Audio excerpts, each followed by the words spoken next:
34. Meg ganha um solo. Espanta toda a plateia. Mandou bem, McFly. Apollo, cante! Gritou Meg. Não existem palavras mais eficientes para me fazer parar. Eu amava que me pedissem para cantar. Eu estava na metade do Lago das Cobras, mergulhado até a cintura numa sopa de macarrão reptiliano. Mas me virei e olhei para a garota de pé na boca do túnel. Devo ter deixado os animais agitados quando passei. Eles sibilavam, indo de um lado para o outro, as cabecinhas bonitinhas deslizando na superfície, as bocas brancas abertas. Ah, entendi. Por isso aquelas cobras eram chamadas de boca de algodão. Muitos estavam indo na direção de Meg, parecendo farejar seu tênis, para decidir se iam ou não se juntar a ela no parapeito. Meg ficava se apoiando na ponta de um pé e depois do outro, como se não estivesse muito animado com aquela ideia. Você disse cante? Perguntei. Disse! A voz dela estava aguda. Enfeitice as cobras! Faça com que se afastem! Eu não entendi o que ela queria dizer. Quando eu cantava, minha plateia se aproximava. Quem era essa garota Meg, afinal? Pelo jeito, ela estava me confundindo com São Patrício. Aliás, ele era um cara legal, mas quando se tratava de cantar, sua voz era terrível. As lendas não costumam mencionar que ele expulsou as cobras da Irlanda com uma subversão horrenda de Te Deum. Cante aquela música do Ninho das Formigas, pediu ela. Ninho das Formigas? Eu me lembrava de cantar com o Hat Pack e com A Flock of Seagulls, mas não com o Ninho das Formigas. Eu não me lembrava de ter feito parte de um grupo com esse nome. No entanto, eu entendi por que Meg podia estar nervosa. Aquelas cobras de água eram venenosas. Assim como os Yalis podiam ser agressivas quando seu território era invadido. Mas Meg estava na boca do túnel. Não tinha entrado no território delas. Por que estava nervosa? Olhei para baixo. Centenas de víboras me rodeavam, exibindo as boquinhas fofas com os dentinhos afiados. Elas se deslocavam lentamente na água gelada, ou talvez só estivessem impressionadas com minha presença. O alegre, carismático e encantador, sei lá qual era o meu nome. Mas elas pareciam estar sibilando muito mesmo. Ah! Ri quando percebi a situação. Você está preocupada comigo? Estou prestes a morrer. Tive um impulso vago de fazer alguma coisa. Correr? Dançar? O que foi mesmo que Meg tinha sugerido? Antes que eu pudesse decidir, Meg começou a cantar. A voz dela era fraca e desafinada, mas reconhecia a melodia. Tinha quase certeza de que eu a tinha composto. Sempre que alguém começa uma música em público, há um momento de hesitação. Transeuntes param para ouvir, tentando discernir o que estão ouvindo e entender por que uma pessoa qualquer no meio da multidão decide cantar para eles. Conforme a voz irregular de Meg foi ecoando pela caverna, as cobras sentiram as vibrações. Mais cabecinhas do tamanho de um polegar apareceram na superfície. Mais bocas brancas se abriram, como se estivessem tentando sentir o gosto da música. Em volta da minha cintura, a nuvem de serpentes agitadas perdeu densidade quando elas voltaram sua atenção para Meg. Ela cantou sobre perda e arrependimento. Eu me lembrava vagamente de ter cantado essa música. Eu estava andando pelos túneis do Ninho dos Mirmecos, despejando minha tristeza, abrindo meu coração enquanto procurava Meg. Na música, assumi responsabilidade pelas mortes dos meus maiores amores, Daphne e Jacinto. Os nomes me atingiram como estilhaços de uma janela quebrada. Meg repetiu minha performance, mas com uma letra diferente. Ela estava inventando os próprios versos. Conforme as cobras se reuniam aos seus pés, sua voz se tornava mais forte, mais segura. Ela ainda estava desafinando, mas cantava com uma convicção de partir o coração. A música tão triste e verdadeira quanto a minha. É culpa minha, cantou ela. Seu sangue nas minhas mãos. A rosa esmagada que não consegui salvar. Fiquei perplexo por ela ter tamanha poesia dentro de si. Era óbvio que as cobras também ficaram. Elas se balançavam aos pés de Meg, formando uma multidão iguais aos fãs do Pink Floyd no clássico show da banda em um palco flutuante em Veneza, em 1989. Não sei bem porquê, mas eu me lembrava desse show perfeitamente. Um segundo atrasado, eu percebi que era um milagre de não ter sido picado e morto. O que eu estava fazendo no meio do lago? Só a música de Meg estava mantendo vivo. A voz destoante, bonita e encantadora, prendendo a atenção de milhares de víboras. Com elas eu queria ficar parado e ouvindo, mas uma sensação de inquietação crescia dentro de mim. Aquela caverna. O oráculo de Trofônio. Alguma coisa me dizia que ali não era um bom lugar para desnudar sua alma. Meg, sussurrei. Pare! Pelo visto, ela não conseguia me ouvir. Agora a caverna toda parecia concentrada na sua voz. As paredes de pedra brilhavam. Sombras oscilavam como se dançassem. As estalactites cintilantes apontavam para Meg com ponteiros de bússola. Ela cantou sobre ter me traído, sobre ter voltado para a casa de Nero, sobre sucumbir ao medo do besta. Não, falei um pouco mais alto. Não, Meg. Tarde demais. A magia da caverna captou a música dela, amplificando a voz 100 vezes. A câmara se encheu com um som de pura dor.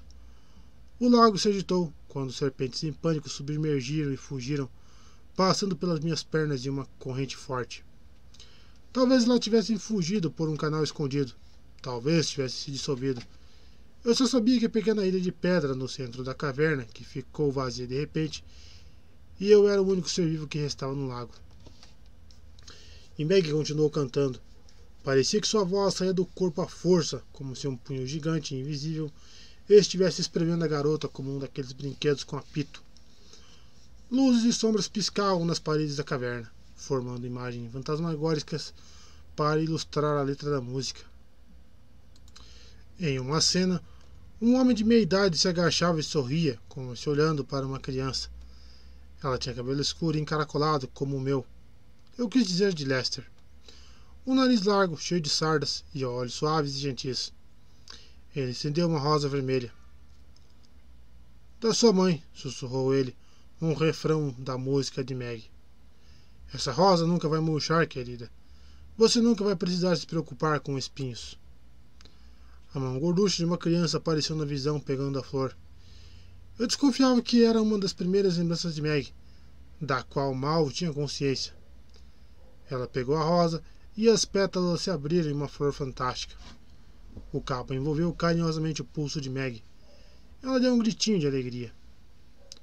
Uma visão diferente. O imperador Nero com seu terno roxo se ajoelhando para olhar nos olhos de Meg. Ele sorriu de um jeito que podia ser confundido com gentileza se você não o conhecesse. O queixo duplo se projetava da barba fina, como a tira de um capacete. Anéis com pedras cintilavam nos dedos gordos. Você vai ser uma menina boazinha, não vai? Ele apertou o ombro de Meg com força demais. Seu papai teve que ir embora. Talvez, se for boazinha, você o veja de novo. Você não gostaria disso? A versão mais nova de Meg assentiu. Não sei bem como, mas senti que ela tinha uns 5 anos. Imaginei seus pensamentos e suas emoções se enroscando dentro dela, formando uma casca protetora grossa. Outra cena surgiu. Em frente à Biblioteca Pública de Nova York, em Midtown, o cadáver de um homem caído nos degraus de mármore. Uma das mãos estava espalmada sobre a barriga, que lembrava um campo de batalha horrendo, cheio de trincheiras vermelhas onde havia talvez cortes de faca ou das garras de um predador enorme. A polícia andava ao redor fazendo anotações, tirando fotos, contendo os curiosos com uma fita amarela. Mas eles abriram passagem para 2 pessoas. Nero, com um terno roxo diferente, mas a mesma barba horrenda e os anéis. E Meg, agora com uns 6 anos, horrorizada, pálida, relutante. Ela viu o corpo e começou a chorar. Tentou se virar, mas Nero colocou a mão pesada no ombro dela para segurá-la no lugar. Quero que veja isso. A voz dele transbordou de solidariedade falsa. Lamento tanto, minha querida. O besta... Ele suspirou como se a cena trágica fosse inevitável. Preciso que você seja mais aplicado nos seus estudos, entende? Deve fazer tudo que o mestre espadachim disser.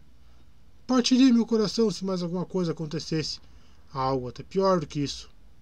Olhe, grave na memória. Os olhos de Meg se encheram de lágrimas. Ela se aproximou do pai morto. Na outra mão dele havia o cabo de uma rosa. As pétalas esmagadas estavam espalhadas sobre a barriga, quase invisíveis em meio ao sangue. Ela berrou. Papai, me ajudem! A polícia não prestou atenção a ela.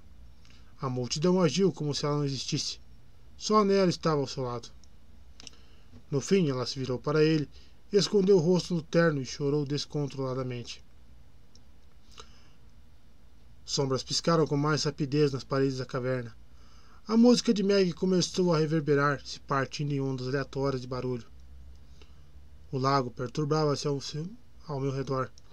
Na pequena ilha de pedra, a escuridão aumentou, jorrando para cima como uma fonte, formando o contorno de um homem. Meg, pare de cantar! Gritei. Com um soluço final, ela caiu de joelhos, o rosto coberto de lágrimas. Então caiu de lado, grunhindo, a voz como uma lixa sendo amassada. As pedras nos óculos ainda cintilavam, mas com um tom azulado, como se todo o calor tivesse sido removido delas. Eu queria mais do que qualquer coisa correr para junto de Meg. O efeito da água dos riachos da memória e do esquecimento já tinham passado. Eu conhecia Meg McFry, queria consolá-la, mas também sabia que o perigo que ela corria não chegara ao fim. Olhei para a ilha. O espectro parecia só um pouco com um ser humano, composto de sombras e fractais de luz. Imagens da letra da música de Meg piscavam e sumiam no corpo dele. Ele tinha uma aura mais assustadora do que o escudo de Ege ditaria, ondas de terror que ameaçavam arrancar o autocontrole do meu corpo. Trofônio! Gritei. Deixa ela em paz! A forma dele ganhou mais foco. O cabelo escuro lustroso, o rosto orgulhoso. Ao seu redor voava um enxame de abelhas fantasmas, suas criaturas sagradas, pequenas manchas de escuridão. Apolo!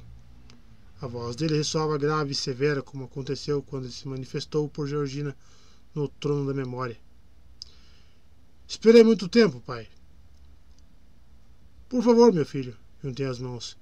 Meg não é sua requerente, sou eu. Trofone olhou para a jovem McFry, agora encolhida e trêmula na borda de pedra. Se ela não é minha requerente, por que me chamou cantando os próprios sofrimentos? Ela tem muitas perguntas sem resposta. Eu poderia fazer isso, só que o preço seria a sanidade dela. Não, ela estava tentando me proteger. Engasguei com as palavras. Ela é minha amiga, não bebeu das fontes. Eu bebi. Eu sou o requerente do seu oráculo sagrado. Me leve no lugar dela. A gargalhada de Trofônio foi um som horrível, digno de um espírito que morava na escuridão com milhares de cobras venenosas. Me leve no lugar dela, repetiu ele. O mesmo pedido que fiz quando meu irmão Agamedes ficou preso no túnel, o peito esmagado, a vida se esvaindo. Você me ouviu naquela ocasião, pai? Minha boca ficou seca. Não pune a garota por um erro meu. As abelhas fantasmas de Trofônio voaram em uma nuvem mais ampla, zumbindo furiosamente na minha cara. Você sabe por quanto tempo eu vaguei pelo mundo mortal depois de matar meu irmão, Apolo? Depois de cortar a cabeça dele, com as minhas mãos ainda cobertas de sangue, eu cambaleei pela selva durante semanas, meses. Implorei para a terra me engolir e acabar com minha infelicidade. Consegui parte do meu desejo. Ele fez um gesto indicando o lugar em que estávamos. Eu moro na escuridão agora porque sou seu filho. Vejo o futuro porque sou seu filho. Toda a minha dor e loucura. Por que eu não deveria compartilhar isso com os que procuram minha ajuda? E você? Ajuda as pessoas sem cobrar nada por isso? Minhas pernas cederam. Caí de joelhos, água gelada batendo no queixo. Por favor, Trofônio, sou mortal agora. Cobre seu preço de mim, não dela. A garota já se ofereceu. Ela se abriu para mim. Me falou dos seus maiores medos e arrependimentos. Não! Não, ela não bebeu das duas fontes. A mente dela não está preparada. Ela vai morrer. imagens surgiram na forma escura de Trofônio como flashes. Meg coberta de gosma na toca das formigas. Meg entre mim e Tierses, a espada dele detida pelas linhas douradas cruzadas dela. Meg me abraçou com força enquanto saímos no nosso grifo do zoológico de Indianápolis. Era importante ser, disse o oráculo. Você daria sua vida em troca dela? Tive dificuldade em compreender a pergunta. Dar minha vida? Em qualquer momento dos meus 4.000 anos de existência, minha resposta teria sido um enfático não. Você está maluco? Ninguém devia abrir mão da vida, nunca. A vida é importante. O objetivo das minhas missões no mundo mortal, encontrar e proteger todos os oráculos antigos, era justamente recuperar minha imortalidade e não ter que pensar em perguntas horríveis assim. Mas pensei em Amy e Josephine renunciando à imortalidade uma pela outra. Doidas. Pensei em Calypso abrindo mão do lar, dos poderes e da vida eterna por uma chance de andar pelo mundo, descobrir o que era o amor e possivelmente apreciar as maravilhas de uma escola de ensino médio em Indiana. Mais doida ainda. Sim, foi o que me vi dizendo. Sim, eu morreria para salvar Meg McFly. Trofônio riu, um som úmido e furioso como o movimento das víboras na água. Muito bem. Então prometo que vai me conceder um desejo. O que quer que eu peça, você vai fazer. Seu desejo? Eu não era mais Deus. Trofônio sabia disso. Mesmo que pudesse conceder desejos, eu me recordava de uma conversa bem recente com a deusa Estige sobre o perigo de fazer juramentos que eu não poderia cumprir. Mas que escolha eu tinha? Sim, falei. Eu prometo. O que você pedir? Então, temos um acordo? Você vai me levar no lugar da garota? Bem, eu não prometi nada em troca. O espírito ficou preto como um petróleo. Só queria arrancar essa promessa de você. O destino da garota já está decidido. Ele esticou os braços, expelindo milhões de abelhas fantasmagóricas malignas. Meg gritou de terror quando o enxame a envolveu.